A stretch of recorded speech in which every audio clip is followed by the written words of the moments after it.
আপনার এলাকা অর্থাৎ গাজীপুরের পেট্রোল পাম্পে দীর্ঘ লাইন দেখে মনে হয় পুরো পৃথিবীটা শুধু ঢাকা, চট্টগ্রাম, গাজীপুর সহ দেশের অন্যান্য জেলা শহরগুলোতে আটকে আছে।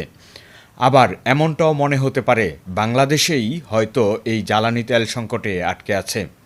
যদি এমনটা ভেবে থাকেন তাহলে আপনার ধারণা কি ঠিক? সেই প্রশ্নের উত্তর খোঁজার আগে চলুন জেনে আসি এই জ্বালানি তেল সংকট সম্পর্কে বিশ্বের আরও বেশ কিছু দেশের পরিস্থিতি বর্তমানে কেমন রয়েছে। এই জ্বালানি তেল সংকটের প্রভাবে মিয়ানমারের পরিস্থিতি বর্তমানে সবচেয়ে নাজুক। ইয়াঙ্গুন আর মান্দালায়ের পেট্রোল স্টেশনের লাইন প্রায় 5 থেকে 10 কিলোমিটার পর্যন্ত লম্বা। রাতে দাঁড়িয়ে থেকেও অনেকেই পরদিন দুপুর পর্যন্ত অপেক্ষা করে জ্বালানি তেল ছাড়াই ফিরে যাচ্ছে। অতিরিক্ত গরমে লম্বা সারিতে দাঁড়িয়ে জ্ঞান হারিয়ে অনেকেই অসুস্থ হয়ে পড়ছেন। এই কারণে গত সপ্তাহে একদিনেই অন্তত 3 জনেরও বেশি মানুষ পরপারে চলে গেছেন। আরও অনেকেই রয়েছেন হাসপাতালে ভর্তি। জ্বালানি সংকটের কারণে পাকিস্তানের অবস্থাও বেশ সংকটাপন্ন। জ্বালানি না পেয়ে ক্ষোভের বশে পেট্রোল পাম্প কর্মীকে গুলি করে পরপারে পাঠিয়ে দিচ্ছেন গ্রাহকরা। প্যানিক বাইং আর তেল চুরির চেষ্টায় সারা দেশে সহিংসতাও বেশ তুঙ্গে।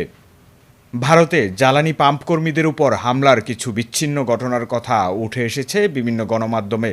তবে পরপারের সংখ্যা কিছুটা কম হতে পারে।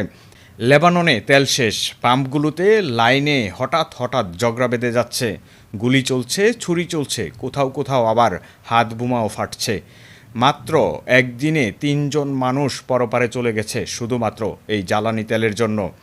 হাসপাতালে জেনারেটর বন্ধ, ভেন্টিলেটর থেমে গেছে, নবজাতক শিশুরা অক্সিজেন ছাড়া পরপারে চলে যাচ্ছে। অর্থাৎ গোটা একটা দেশের স্বাস্থ্য ব্যবস্থা পুরোপুরি নাজেহাল। শ্রীলঙ্কায় দিনের পর দিন জ্বালানি তেলের জন্য লাইনে দাঁড়িয়ে থাকছে মানুষ। সেখানেও বেশ কয়েকজন পরপারে চলে গেছে। পরিস্থিতি নিয়ন্ত্রণে পুলিশ গুলি চালাচ্ছে। বিক্ষুব্ধরা সারা দেশে বেশ কয়েকটি স্থানে আগুন দিয়েছে।